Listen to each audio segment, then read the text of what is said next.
Marcus Blackwood sat in the back row of the elegant chapel, his $3,000 suit a stark contrast to the emptiness he felt inside. At 42, he had everything money could buy: a penthouse overlooking Central Park, a fleet of luxury cars, and a tech empire worth billions. Yet as he watched his college roommate exchange vows with his radiant bride, Marcus had never felt more alone. The pew beside him remained vacant, a cruel reminder that success had come at the cost of everything that truly mattered. The irony wasn't lost on him. He could buy anything except the one thing he desperately craved: a genuine human connection. His invitation had included a +1, but his assistant's suggestion to hire an escort for appearances felt more pathetic than attending solo. So here he sat, surrounded by couples and families, feeling like a ghost haunting someone else's happiness. Marcus adjusted his platinum cufflinks, a nervous habit he'd developed during board meetings. The chapel buzzed with warmth and laughter,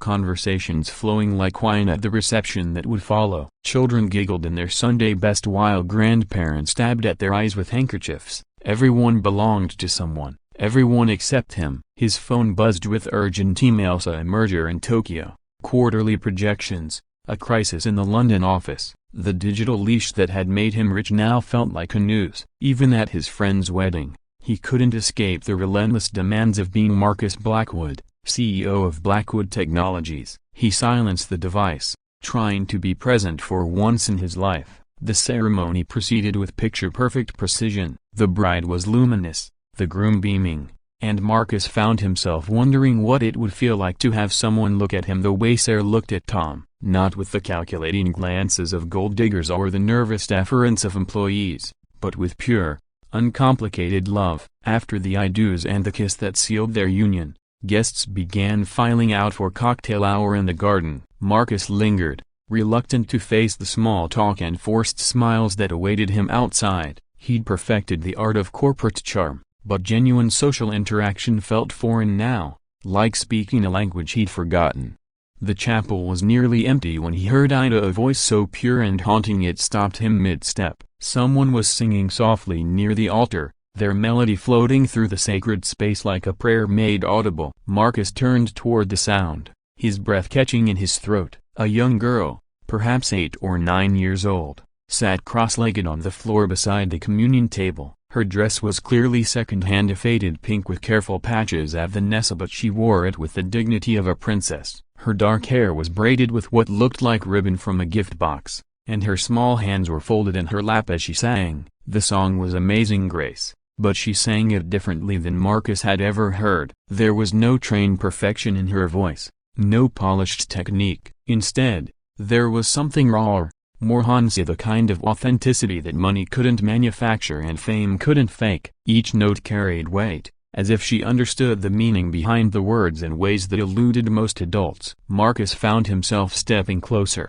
drawn by an invisible thread he couldn't name. The girl's eyes were closed, lost in her song, unaware of her solitary audience. Her voice cracked slightly on the high notes, but she pressed on with determination that spoke of someone who sang not for applause but for the sheer joy of making music.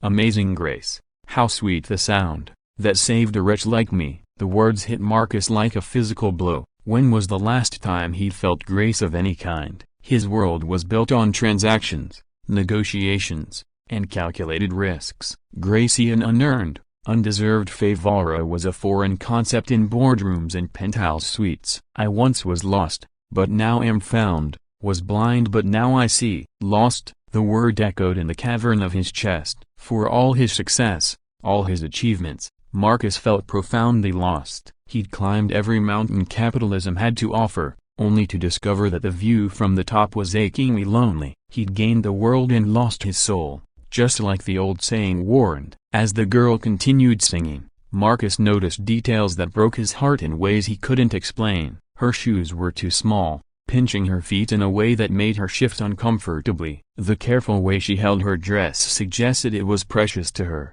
possibly her only nice outfit, yet she sang with a joy that seemed to radiate from her very being, untouched by whatever hardships she faced. Through many dangers, toils and snares, I have already come. Tears began to blur Marcus's vision. When was the last time he'd cried? His father had taught him that tears were weakness, that successful men controlled their emotions like they controlled their companies. But sitting in that chapel, listening to this child's pure expression of hope, something inside him cracked open. The girl opened her eyes and startled when she saw him. "Oh, I'm sorry, mister. I didn't know anyone was here." She scrambled to stand, smoothing her dress with embarrassment. "Please," Marcus said, his voice rougher than intended. "Don't stop." "That was beautiful." She studied him with the frank curiosity of childhood, taking in his expensive suit and the tears on his cheeks. "Are you okay? You look sad." The simple question undid him completely. This child,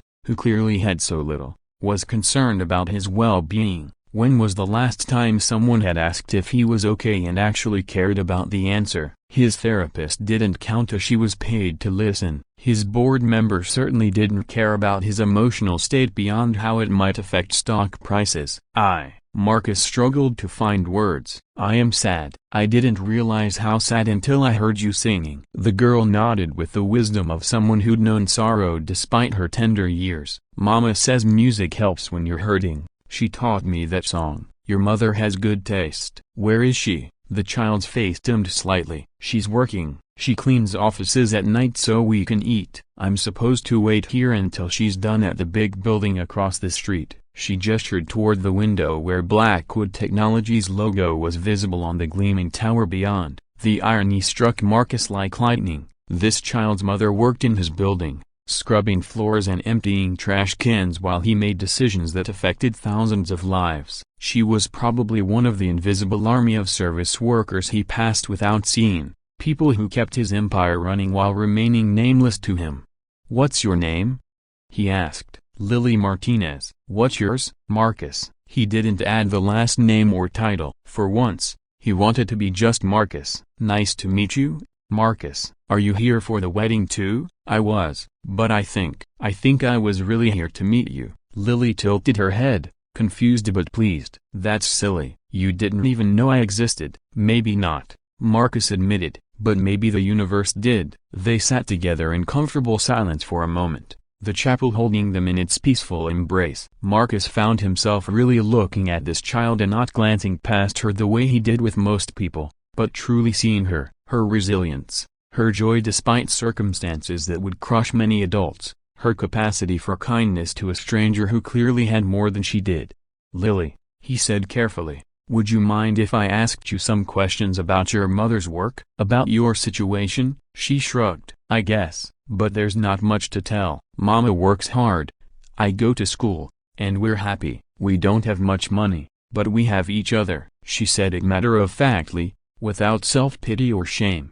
Over the next hour, as wedding celebrations continued in the garden beyond, Marcus learned about Lily's world. Her mother, Rosa, worked 3 jobs to support them both: night cleaning at his building, morning shifts at a diner, and weekend housekeeping for wealthy families. Lily spent most evenings alone, doing homework by lamplight in their tiny apartment, singing to keep herself company. They'd been evicted twice in the past year when Rosa couldn't make rent. Lily had changed schools 4 times, making friends difficult. Yet she spoke of their struggles with the matter-of-fact acceptance of someone who'd learned early that life was hard but still worth living.